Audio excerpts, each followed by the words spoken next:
Hey everybody, and welcome to chapter 14. In this chapter, we are going to be talking about thought. So, we're going to be looking at consciousness and unconscious processes, and congratulations, you've made it to the end of the textbook. So, we're going to be ending this textbook on not exactly a high note, because I feel like this is both a good and bad thing, is that a lot of the ideas that are talked about here, there is substantial room for additional research and for further exploration of these ideas.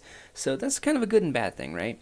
One thing that I do like about this chapter, though, is that it does feel a little bit like it's bringing in all these different ideas about cognitive psychology back to one place. Where now we're looking at consciousness. We're looking at conscious versus unconscious processing. So we're going to be kind of dabbling in all these different chapters that have come before this. All right, so let's get right into it. So this is going to be split up into two videos. This first video is going to be about basically unconscious processing, more or less. And the second video is going to be about where consciousness comes from in the brain. All right, so let's get into it. There's some videos here that I am going to be referencing in this series, so be sure to check those out if you are interested. All right, so when we talk, you'll see the textbook talk about this as the cognitive unconscious, which is kind of a fancy way of just saying subconscious. No one likes the word subconscious. Subconscious has too much association with Freud. If you recall Freud, is this the first time we talked about Freud in this class? I don't know. But basically Freud had a lot of ideas about the subconscious. A lot of them not true or bad or worse, untestable. And because of that, we don't like to use the word subconscious. But I feel like that word is one that you're probably familiar with and you've heard before. So you can think of a lot of this cognitive unconscious stuff as essentially being subconscious. We're just not exactly going to call it that. So, what is consciousness? This is a really hard thing to define because really it is kind of like your experience as a human being, right? Consciousness is how you experience the world. Now, the way that a lot of definitions approach this are very abstract and vague, like this. It's the awareness of our ideas and our sensations. And so, in my opinion, this is kind of a cool way to define it because it's kind of internal, like thinking about our ideas, and it's also external, thinking about our sensations, about how the world affects us. And so with consciousness, we can do lots of things. We can reflect on ideas, so we can think about ideas. We can muse over ideas. We can think about our sensations. You can think about how itchy a tag on your shirt is, or you can think about what you're going to do next week, or what you had for breakfast, and all these other different things.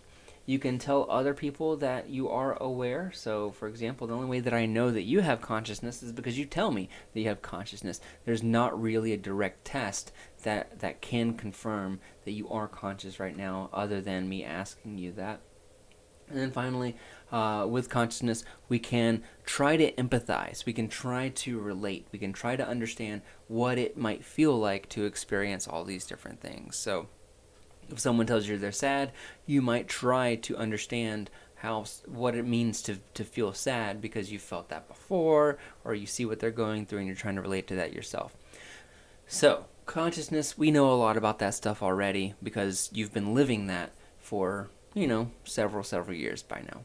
But what about the unconscious, though? So the quote-unquote subconscious. So below consciousness, this is where things get very tricky because if we're talking about subconscious or below conscious processing, we're talking about processing that you can't voluntarily talk about, that you can't directly access. And so we have to be very careful about the kinds of tests that we use to measure that stuff. And we've already kind of touched on that this semester. We talked about implicit memories, right? Implicit memory, in case you don't remember, in case you have that memory dump after exam number 2, implicit memory is just essentially your memory for things that are not verbalizable.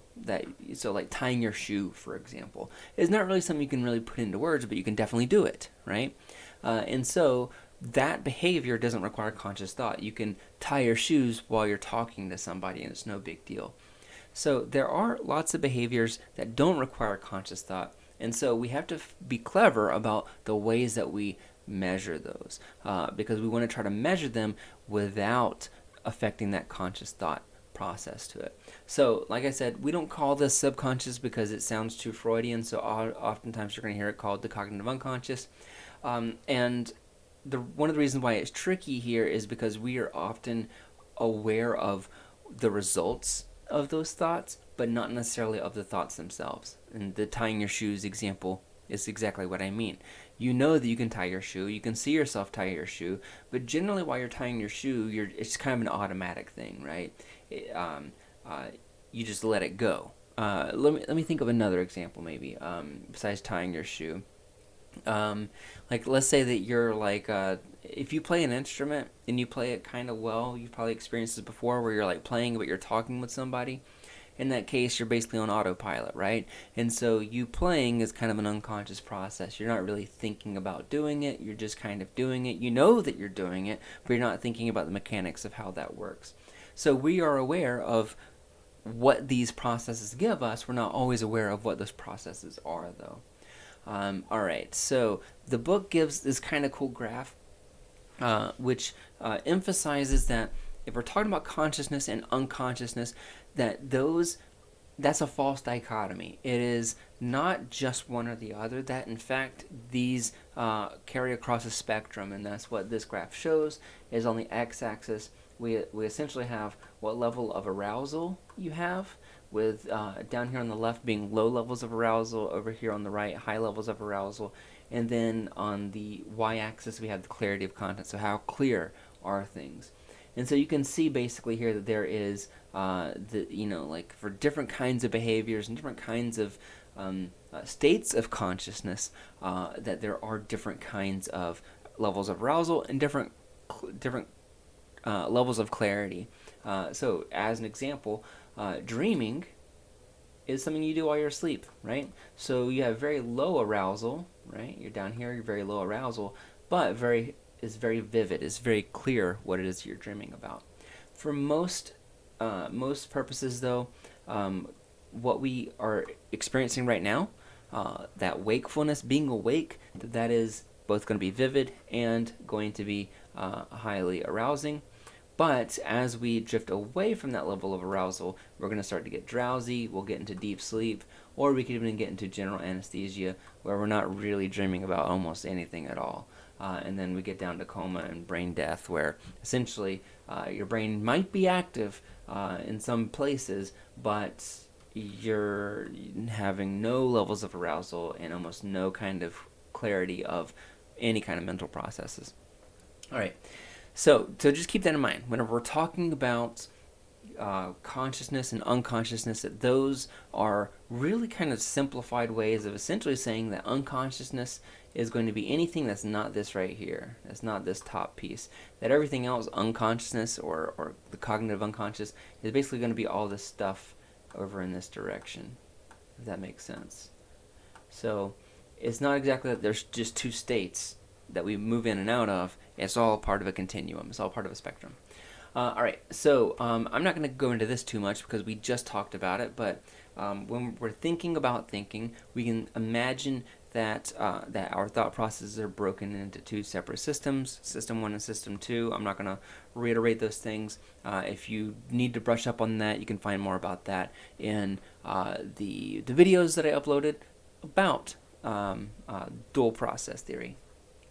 But what I do want to talk about is System 1 for the most part. Most of what we're going to be talking about for the rest of this video is System 1. So let's get into it. What's going on in System 1? So let's talk about processing fluency. Processing fluency is the idea that there are some ideas, some information that we are going to process more easily than other types of ideas or other types of information. And so this is very much similar to priming, if you remember that back from the memory chapter, that what we are doing is basically looking at how easily we process information. And the idea here is that how easily we process information actually changes a lot of ways that we feel about that information. So if something is very easy for us to process, we tend to believe it's more accurate than it probably actually is. Or if something is hard to process, we're much more skeptical of that information. And that changes our levels of confidence, it changes our levels of believability, of accuracy, and all these different things. And so one common kind of finding here is this phrase right here. If the glove doesn't fit, you must acquit. That is an example of a rhyming sentence. You may remember this back from the OJ trial, which you may have seen. Like they've done some documentaries in kind of recent years about those trials. But that was a very popular defense argument, that if the glove doesn't fit, you must acquit. And it was said multiple times. But because that is such an easy idea to wrap your head around, it's very, very effective. It is something that is very short, very simple, and because of that, we can process it very easily. And so we don't necessarily argue about whether or not this kind of defense is valid or not. We don't talk about whether or not that quote-unquote makes sense. We kind of just believe it because of it sounds good. It rhymes. And that is one weird thing about our consciousness, is that we tend to believe things that rhyme. Why? Because it's easier to process. Because it rhymes, it's easier to process, so we tend to believe it's more accurate and we're more confident in that information. Now, one example of that, besides if glove doesn't fit, you must quit, is there was this cool test where they had, all right, which of these two are more accurate? Woes unite foes, or troubles unite enemies. So you got woes unite foes and troubles unite enemies. They mean the exact same thing, but people will look upon the first one, woes unite foes, as being more wise, being more accurate, and being more confident in the accuracy of that statement, even though they mean the exact same thing. The only difference is that that first one rhymes. Another example here is bad handwriting. So if you're like me, then this might come as some bad news, that essentially bad handwriting is less believable than good handwriting. Why? Because essentially bad handwriting slows us down. It takes us a little bit longer to read it, and because of that, the processing is harder. And because it's harder, we do not find it very fluent. And so you'll hear this oftentimes called fluent or disfluent. And so good handwriting is fluent. We see information and it's written out very legibly and clear. We tend to believe it's accurate. We tend to believe that it's truthful, and we're confident about that. But things that are in bad handwriting, we tend to be much more skeptical of. And you may say, yeah, I'm not so sure about that. But I can tell you, I know you've done this before. You've gotten a prescription from your doctor. You looked at the prescription pad, and you couldn't read a damn thing that it said because doctors just scribble stuff out. But you looked at it and you thought, is that right? Is that right? Is that really what it's supposed to be? Right? You get skeptical of it because you can't read it and it's hard to process. All right, so here's another example. If you were to see these two labels attached to, a crate of strawberries, which of them do you think you would believe? Most people would believe this one over here, one on the left, because it is easier to read than this one right here on the right. The one on the right seems like a slogan or something. But what if we did something like this, where you have this handwriting versus this handwriting? Now people believe the one on the right because it's easier to read than the one on the left. So again, the one on the left is more disfluent than the one on the right. Because we don't have to process it as difficultly, we would be more likely to believe the one on the right. All right, so here is another example. This time we can use social media to look at processing fluency. So I want you to just think about how easy it is to understand what this tweet is saying and how believable you find it to be. So here is an example of that tweet. Here is another example.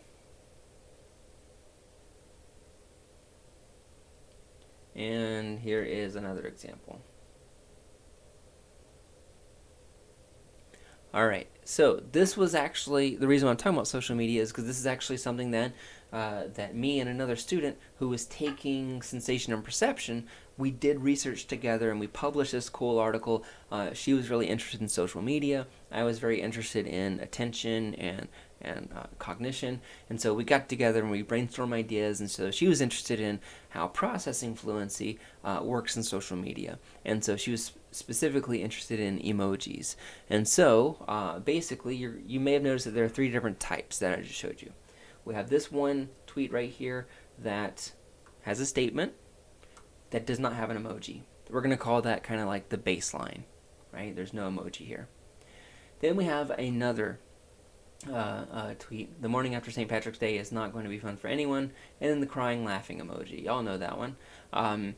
And so this one, we have a message, and then we have an emoji that confirms that message. This is somebody who's laughing because they're thinking about these people are being hung over, and so we know that this person is thinking this is a funny statement. And then here we find, and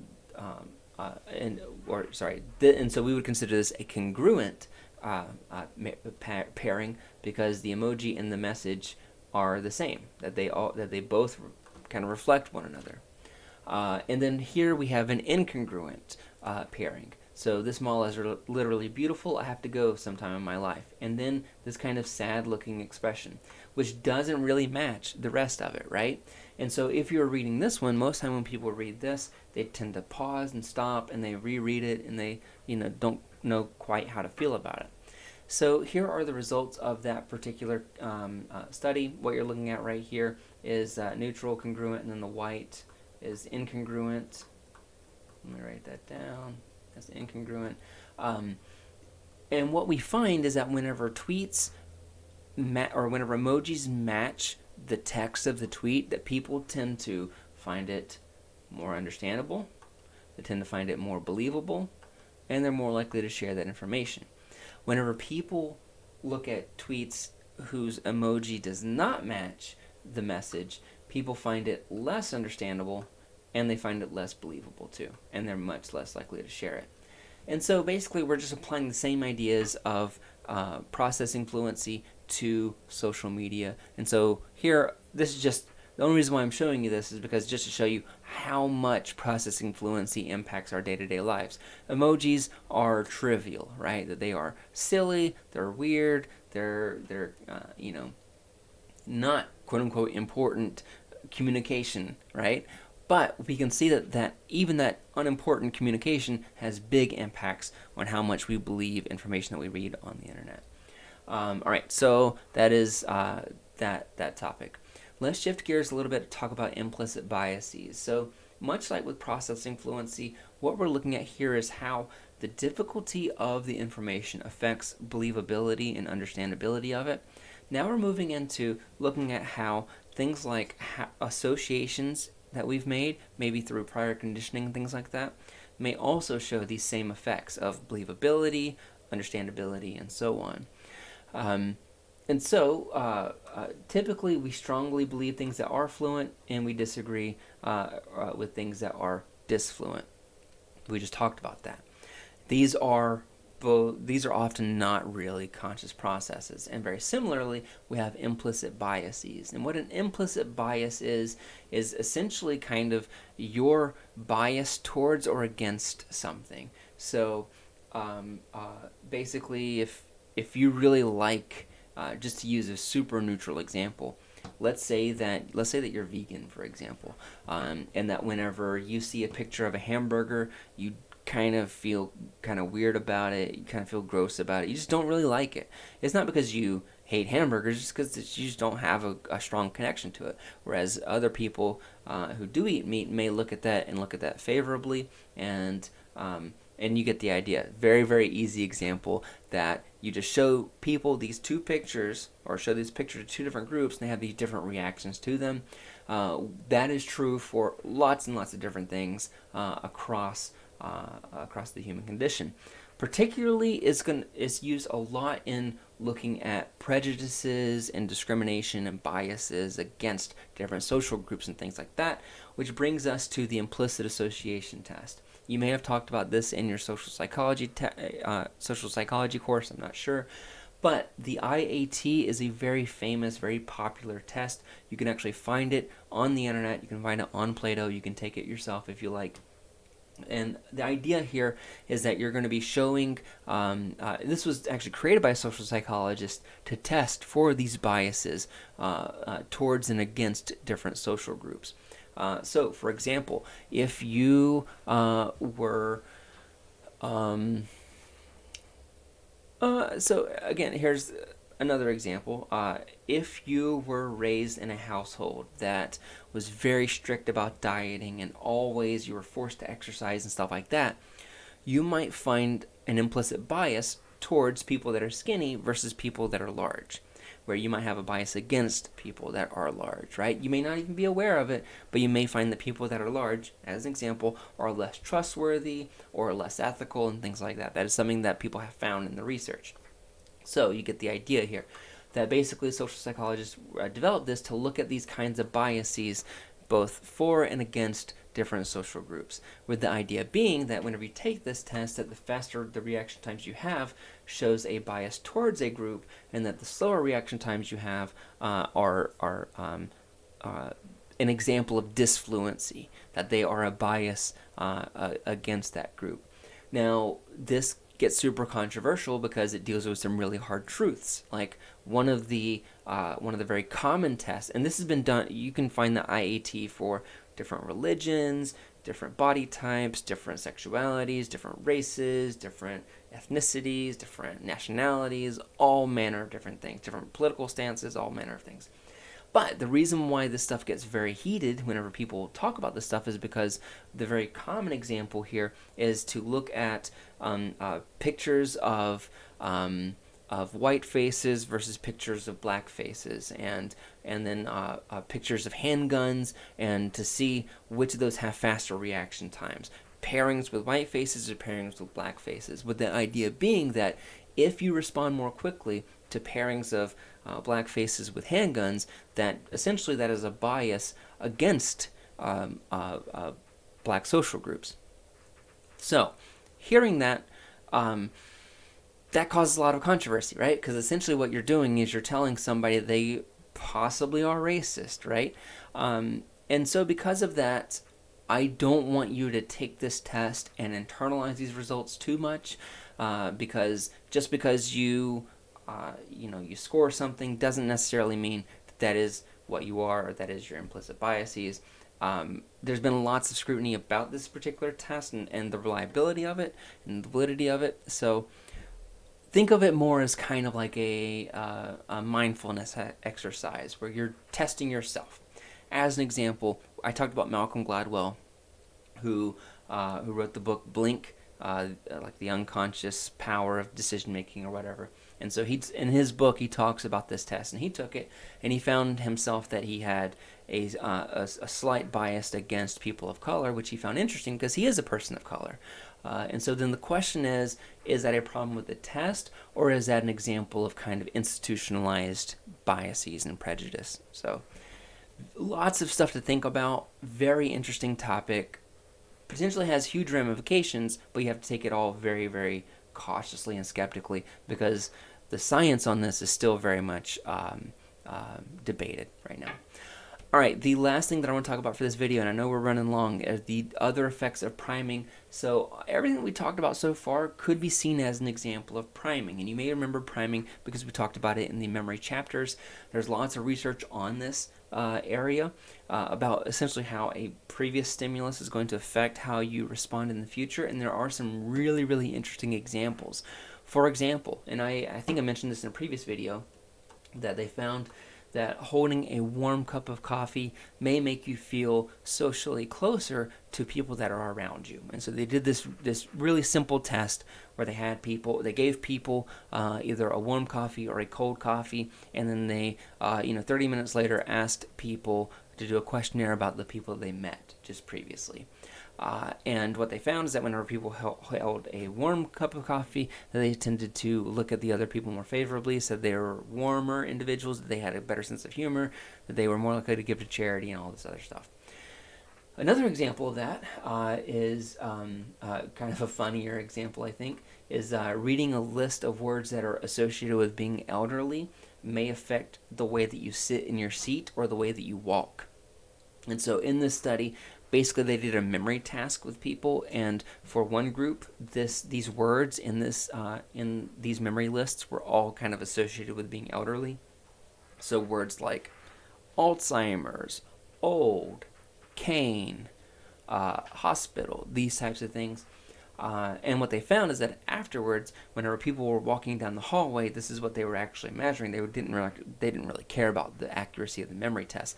They were more interested in what happens afterwards. And what they found afterwards is that people that had the elderly words tended to walk much slower down the hallway. They seemed to sit less straight in their seats afterwards compared to people that got completely neutral words. All this stuff is super interesting because all this stuff is talking about essentially unconscious processes, right? How these cognitive processes are happening. We're not even aware of them, but they are affecting our behavior. But the reason why I'm not going into too much detail about those studies and about this area of research is because recently there's been a lot of kind of criticism of these studies because they have hard times being replicated.